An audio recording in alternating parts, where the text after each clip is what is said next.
And we're going to go through the next one and hit add, and we're going to create a lesson uploading our own video. We'll just hit no file chosen yet because we're going to go ahead and choose a file. We'll go to our desktop, and I have a video from Vimeo that I already have up there, and we'll hit open. Notice that the size of this file is 16.1 megabytes. You're going to see this upload at a rate of around 2 seconds per megabyte. So if you have like a 100 megabyte video, it's going to take about 200 seconds. So it'll take a few minutes, but let's go ahead and give it the title and fill in the information.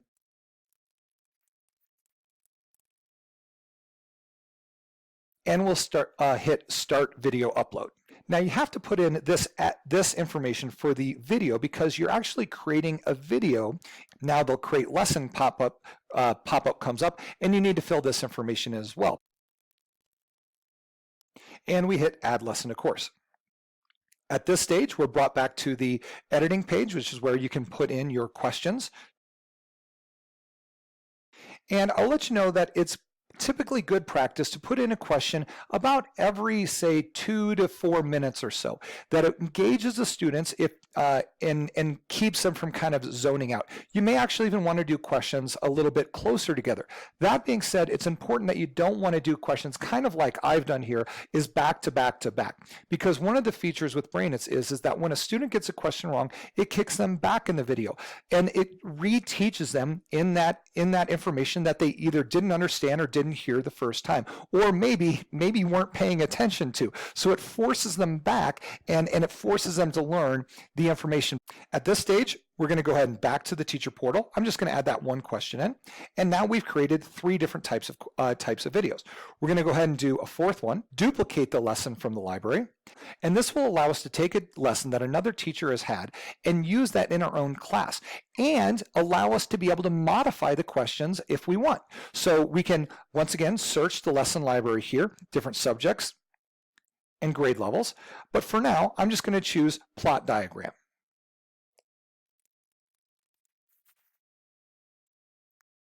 And again, hit add lesson to course.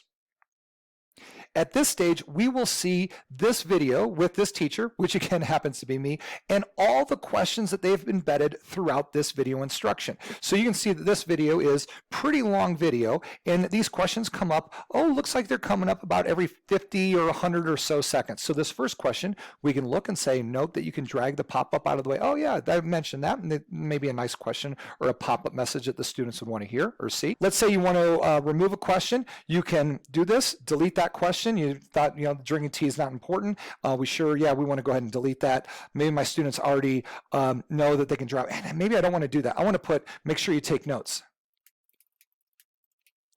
And save. Now, it's important to know that this only saves it on yours. You have made a duplicate for your class, and it's not affecting anybody else that might be using this from the shared library. Once you have all the questions that you want, maybe you've taken out a few extras. So yeah, this one's like the climax of the story is like popping a zit, so I do that one. And then so maybe you want to take that one out. That's a little disgusting. You don't want to have your kids doing that. And so so they go ahead and deleted that. And so you've got your questions here, and you like this lesson now as it is, as you've modified it. And again, you can go back to details and see that you've created all these different lessons. And one final way in which you can create a lesson is that you can reuse your own lesson from course. Now, what I'm going to do on here is period 2, because this is really where you'd want to do that. You'd hit add, and I'm going to hit reuse lesson from course. And at that stage, because you're reusing only your lessons, you get to see only the lessons that you've created. Now, plot diagram is actually now one of our lessons because we've modified it and made it our own. And these are all the other lessons. And sure, my period 2, we want to go ahead and add that one. I want the same start and end date, and add lesson to the course. And so now that one is, if I want to change any of these questions, know that because you're reusing it within your courses, it will change question 1 in all the periods. So be aware of that. And that is all the ways in which you create lessons in Brainits. What I need to do now is show you how to use the student section and log in as a student, as that's going to be very important, is you're going to want to know how to do that so you can show your students how to do it. Now, remember, you need to make sure that you remember or write down the access code. If you log out when you log back in, you can always double check the access code. And the other thing that you're going to want to do is click this question mark here.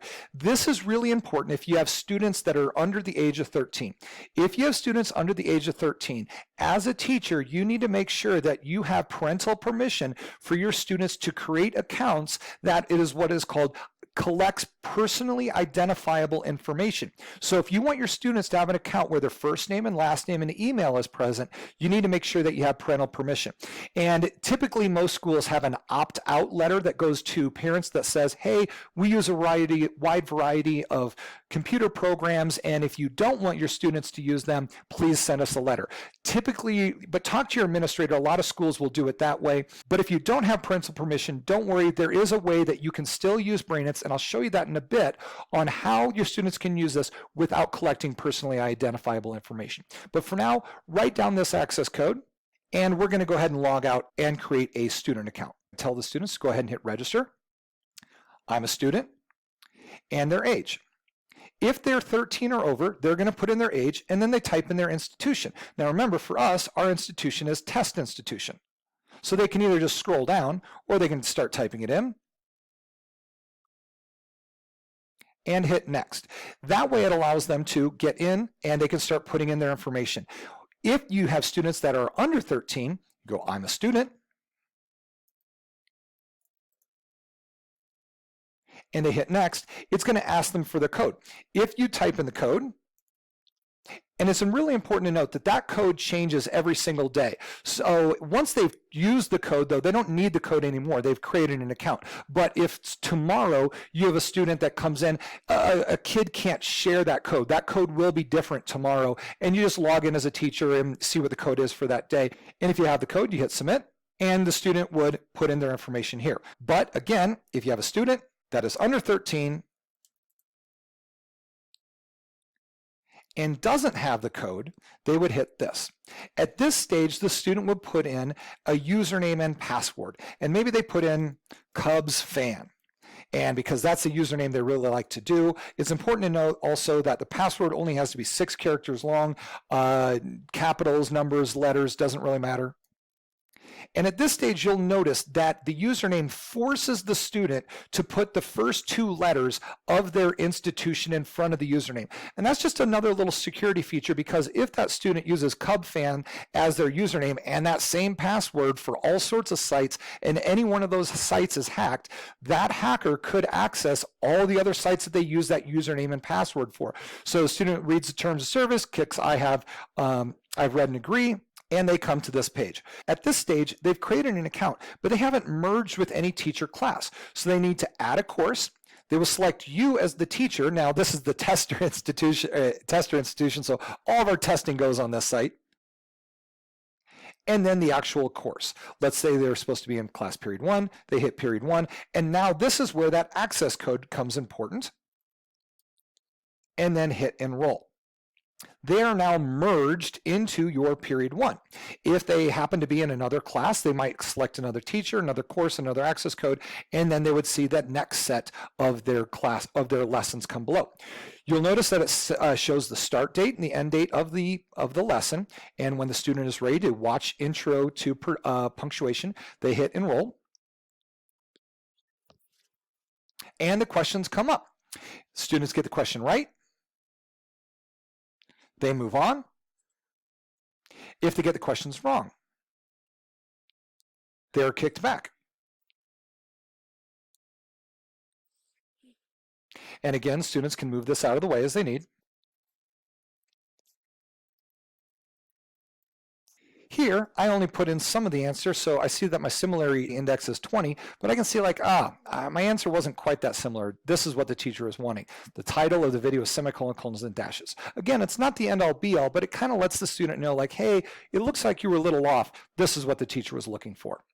In this case, the student is not actually kicked back with short answer essay, because it's kind of hard to make sure that they get 100%, especially if they said President Washington instead of George Washington and that type of thing.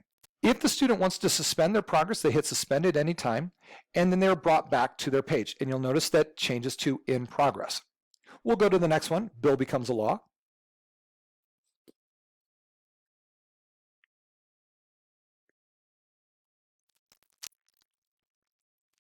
Now we're coming to the end of this, and I want to point out the time up here at the top. If a student has not interacted with a question for 5 minutes, the video will time the student out. So here's the thing. If a teacher puts in a question, say 2 minutes down into the video, and the question pops up and the student does not answer that question, maybe they've walked away, it will time them out. It forces the student to pay attention, to sit down, and to actually engage with the lesson. This is also important to note that if it's been more than 5 minutes since you've asked a question in a video, a message will also pop up to say to the student, hey, are you still paying attention? And if the student says, yeah, I'm paying attention, it keeps on going. But if they do not hit OK in 60 seconds, it will log them out and they will lose their progress. So that is built in as a feature to keep students paying attention. At the end, you always get this, you've completed the lesson successfully, hit buy, and then at that stage, the student is taken back. And you'll notice that the student's lesson goes from in progress to completed. We're now going to go back to the teacher page so that way you can see the records and see how it looks when students have completed lessons and then they haven't. Go to login, and the login process is the same for teachers as it is for students. And you're now back in as a teacher. You can go to the records, and at this stage, of course, we only have one student in our class. Once you're here, you'll now see all the students that are in class period 1. Now again, it's just the one student, and because the student was anonymous, it puts CubsFan, their username, as their first name, and then anonymous as their last name. But when you have actual students, say like Jane Doe, Jane would be here, and then Doe would be there. So it's first name, it's last name, then first name. You see the period they're in, the lesson that CubsFan has completed, Bill becomes a law. They are in progress in intro to production, but they have not started the others. If you have a student that's left your class and you want to clear them out, you can just hit delete and we'll delete them. Or maybe it's a lesson, you say like, hey, I'm going to excuse you from that lesson. You can go ahead and delete that. And finally, if your student has forgotten their username and password, you can either look it up by either their first name, their last name, or in this case, because the student doesn't have a first name or last name, you would need to look it up by their username. And you'll see that TE CubsFan is here and that this is their password. And that's it, pretty much it. If you ever have any problems, feel free to reach out to us at welcome@brainits.com. Thank you very much, and hope you enjoy using Brainits.